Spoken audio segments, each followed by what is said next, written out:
बहू को क्या ससुरालियों ने तशद्दुद करके धिक्का दिया या बहू ने खुद छलांग लगाई? इस वीडियो में आपको बताते हैं। बिस्मिल्लाहिर्रहमानिर्रहीम, अस्सलाम वालेकुम। नाज़रीन, आज हम बात करेंगे कुछ यौम कबल गुलशन रावी लाहौर में एक वाक़या पेश आया जिसकी सीसीटीवी फुटेज भी सोशल मीडिया पर काफ़ी ज़्यादा वायरल हुई और उस वीडियो पर मरियम नवाज़ साहबा जो कि सूबा पंजाब की सीएम हैं, उन्होंने नोटिस लिया और उसके बाद गिरफ्तारियां भी अमल में आईं। नाज़रीन, ये वाक़या गुलशन रावी के इलाके में पेश आया जहां पर वीडियो में तो ये देखा जा सकता है कि एक लड़की है वो ऊपर से नीचे गिरती है और उस वीडियो के ऊपर जो लिखा गया था वो ये था कि ससुरालियों ने तशद्दुद किया और ससुरालियों ने जुल्म किया और जो लड़की है उसे धिक्का दे दिया और वो नीचे ज़मीन पर आ गिरी। फिर सोशल मीडिया पर ये भी हमने वीडियोज़ देखी कि ये कहा गया है कि उस लड़की की जो रीढ़ की हड्डी है वो टूट गई है। नाज़रीन, ये वाक़या क्या है, हमने ख़ुद ज़ाती तौर पर मैंने इसकी इन्वेस्टिगेशन की है, वो आज हम आपके सामने रखते हैं। गुलशन रावी में ये जो वाक़या पेश आया, ये एक जो लड़की है, मरियम इसका नाम है, इसकी मुद्दईयत में ही मुकदमा दर्ज हुआ है। होता ये है कि मरियम को इसका शौहर कहता है कि अचारी चिकन बना दो, जिस पर के वो जो है वो लड़की ने जो एफआईआर में कहा है, उसने कहा कि कुछ चीज़ें लाने वाली थी, मैंने अपने शौहर को कहा और शौहर ने उस पर मुझसे लड़ाई झगड़ा किया और मुझे मारना पीटना शुरू कर दिया। फिर मेरे सास को कहा कि मैंने इसके हाथ का नहीं खाना और फिर मेरा देवर जो है उसने मेरे माँ बाप को मार देने की धमकियाँ दी और उसके बाद इन तीनों ने मिलकर मुझे खिड़की से धिक्का दे दिया, खिड़की से नीचे धिक्का दे दिया। ये उस लड़की का जो एफआईआर है, ये एफआईआर भी आप देख सकते हैं, ये उसका मतन मैंने आपको बताया है। लेकिन जब हमने इस पर जो इस मज़ीद इन्वेस्टिगेशन की तो इस लड़की मरियम के ख़ावंद का ये कहना था कि मैंने चिकन अचारी का कहा था और लड़की ने कहा कि मुझे मेरी बेगम ने कहा कि मुझे कलवंजी जो है इसमें नहीं है डालने के लिए, वो ला दें और उस पर उसने साथ कहा कि मुझे दही बल्ले जो हैं वो भी आप ला दें, जिस पर कि शौहर ने कहा ठीक है मैं ला देता हूँ। जब वो कहता मैं लेकर आया हूँ वापस तो मैंने देखा कि वो सो रही थी, मैंने उसे उठाया कि सामान आ गया है, तो वो उठ के गई है तो जाते उसने बर्तनों को मारना शुरू कर दिया और इसके अलावा आग जो है वो तेज़ जला ली और कहता कि मैं उसके पास गया और मैंने उसे कहा कि क्या ऐसा मामला है और क्यों ऐसा कर रही हो। तो उस पर उसने जो है वो उधर से ये मामला जो है थोड़ा मज़ीद आपस में उनकी बात हुई, जिस पर के उस लड़की ने थोड़ी देर के बाद ही उस आपस में जो आखिर तकरार या कोई बात हुई होगी, लेकिन उसका कहना है उसके शौहर का कि मैंने कूल डाउन मैनर में बात की और उसे समझाया कि देखो अगर मैंने तुम्हें बनाने के लिए कहा है तो तुम ऐसे रिएक्ट नहीं करो, जब भी मैं तुम्हें कहता हूँ और तुम उस पर ऐसा ही रद्द-ए-अमल देती हो। तो उस पर फिर उस लड़की ने इसके बाद उसे एक धिक्का दिया और वो कहता कि मैं पीछे पानी की गैलन थी, मैं वहाँ पर जाके लगा और मैंने कहा कि ये क्या तरीका है अपने शौहर से ऐसे ट्रीट करने का। उसके बाद ये मामला बढ़ा और उसका कहना ये है कि वो फिर ऊपर वाली छत पे गई है, ऊपर वाले जो उनके किराएदार हैं वहाँ पर गई और उसने छलांग लगाने की कोशिश की तो उन लोगों ने उसे मना कर दिया। फिर वो नीचे आई है, इसकी 6 माह की बच्ची है, ये जो मरियम है इसकी एक ही बेटी है और वो 6 माह की है, 2 साल इसकी शादी को हुए हैं।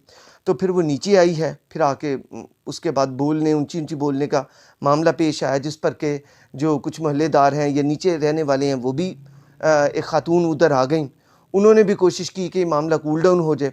तो इस लड़की ने क्या किया कि बकौल उसके शौहर के किसने शूज़ अपनी जूती उतारी और वो जो खिड़की है, ये भी हम अपनी स्क्रीन पे भी आपको दिखा रहे हैं कि ये खिड़की है। तो उसने इस साथ सोफ़ा पड़ा है, पहले उसने जूती उतारी है, फिर इस सोफ़े पर पाँव रखा और उसके बाद इस खिड़की पर चढ़कर नीचे छलांग लगा दी।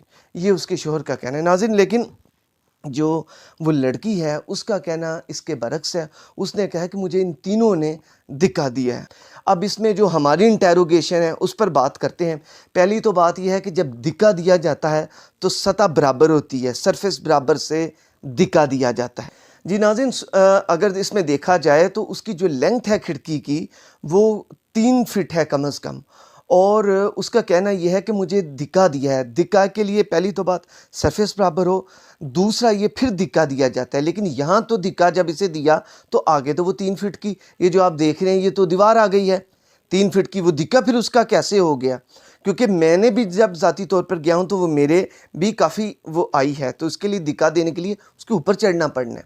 तो लिहाजा अगर उसे उसकी वजह से अगर उसे उसके कहने पर ही धिक्का दिया गया तो फिर धिक्का नहीं, फिर वो कहे कि मुझे उठाया गया है, जो कि उसने वो ऐसा नहीं कहा। उठाने के लिए उसने 3 लोगों का ज़िक्र किया है, एक शौहर का, एक देवर का और एक सास का। उन तीनों ने फिर इसे बच्चों की तरह उठाया और फिर उठा के थ्रोन किया। अब थ्रोन करना होता है, थ्रोन करना तेज़ी से बंदा करता है। थ्रोन करने में बंदा अपने शोल्डर के बल भी गिर सकता है, सर के बल भी गिर सकता है। कम है कि बंदा जो है वो पाँव के बल आए, लेकिन सीसीटीवी फुटेज में देखा जा सकता है कि वो पाँव के बल आई है, वो पाँव सीधा आई है और सीधा वहाँ पर बंदा गिरता है जहाँ पर बंदा खुद छलांग लगाता है। देखा जाए सीसी फुटेज में तो सीधा आ रही है नीचे, पहले उसके पाँव लगे हैं, फिर उसके बाद वो उसकी कमर लगी है, वो नीचे गिरी है। एक बात इसमें हमने सरफेस की, दूसरी बात इसमें जो इंटेरोगेशन की हुई है, उसने अपने देवर का नाम लिया है कि मेरे देवर ने मुझे दिखा दिया है। ये अब हम आपको सीसीटीवी फुटेज का एक फ़ोटो दिखा रहे हैं कि जिसमें देवर तो बाहर गली से आ रहा है। ये अब आप अपनी स्क्रीन पर देख सकते हैं कि ये देवर है जिसने एक ट्रैक सूट पहन रखा है, ये तो बाहर से आ रहा है। तो उसका कहना ये है कि मेरा जो देवर है उसने मुझे नीचे फेंका और देवर का नाम रोमान है, तो वो तो बाहर से आ रहा है। इट मीन कि ये देवर वाली बात भी दुरुस्त नहीं होती। दूसरा ये जो हमने आपको सरफेस बराबर होने वाली बात की है, ये 2 बातें इसमें हमने जो है वो गौर तलब है। अगली बात ये है कि उनके घर वालों का ये कहना है कि ये यानी उनके ससुरालियों का, उनके जब उनका ये कहना है कि ये पहले भी सुसाइड कमिट करने की कोशिश कर चुकी है। ये अब मामला है, इसमें कुछ चीज़ें जो है वो इंटेरोगेशन की तलबगार हैं। इस पर पुलिस यकीनन तफ्तीश करेगी और बहुत सारी चीज़ें जो अहल जो हमारे तफ्तीशी हैं, जो ये हमारे इदारे के पुलिस के, वो इसको देखेंगे और छोटी-छोटी नोक-झोंक भी वो इसमें वो देखते हैं कि कहाँ पर जो है वो मिस्टेक हुई है और ये जो एफआईआर है इसमें कहाँ-कहाँ पे वीकनेसेस हैं। ये जो वीकनेसेस थी हमने जो देखी वो आपके सामने रख दी। नाज़रीन, बात यह है कि नोक-झोंक तो जो है वो आपस में होती रहती है, लेकिन मामलात को इस कदर बंदा आगे ले जाए कि फिर जो है वो ख़राबी की तरफ आ जाएँ, वो एक मामला जो है नहीं। इसके अगली बात ये है कि उसके शौहर का कहना ये है कि मैंने जब मैं नीचे था, मुझे नीचे ले जाया गया कि जब लड़ाई हुई, जब हमारी आपस में ये जो भी बातें हुईं, ये लड़ाई नहीं, ये जो बातें हुईं आपस में, जो मेरी बेगम बोल रही थी या जो भी मामला तो हो रहे थे, मुझे नीचे ले जाया गया। तो कहते कि जब वो उसके बाद जब वो गिरी है फिर मैं गया हूँ। और फिर उसका शौहर भी इसमें देखा जा सकता है, वो और इसके अलावा उसके जो देवर है, उसका एक दोस्त है, वो उसे बाइक पे बिठाते हैं, फिर वो उसे ले जाते हैं। साथ उनकी सास भी जो उस लड़की की गई और उसे मुख्तलिफ 2-3 अस्पतालों में लेकर जाया गया, फिर उसे जनरल हॉस्पिटल में उसको इलाज के लिए उसे एडमिट करवाया गया। तो ये है असल में जो हमने जिसकी इंटेरोगेशन की, एक लड़की का बयान है और एक उस पर उसके शौहर का, उसकी सास का, या उसके मज़ीद जो घर वाले वहाँ थे और मोहल्लेदार में जो नीचे रहने वाली औरत हैं, उनका भी बयान यही है कि ये लड़की ने खुद छलांग लगाई है। इसमें इसके घर वालों ने इसे धिक्का नहीं दिया, बल्कि वो इसे प्यार करते हैं। ये गुलशन रावी में पेश आने वाले जो इंसिडेंट है उसकी हमने आपको ये बताई है। नाज़रीन, आपसे बाकी ये है कि अल्लाह ताला बेहतर जानते हैं, इंटेरोगेशन होगी तो पता चलेगा। तो इसमें यह है कि ज़रूरत इस अमर की है कि घर के मामलात को बेहतर रखें, गुस्से से इज्तनाब करें। अगर वीडियो इंफॉर्मेटिव है, इसे शेयर करें ताकि ज़्यादा से ज़्यादा लोगों तक फैले। और अगर आपने हमारा चैनल सब्सक्राइब नहीं किया, सब्सक्राइब कर लीजिए। इजाज़त दीजिए। अल्लाह हाफ़िज़।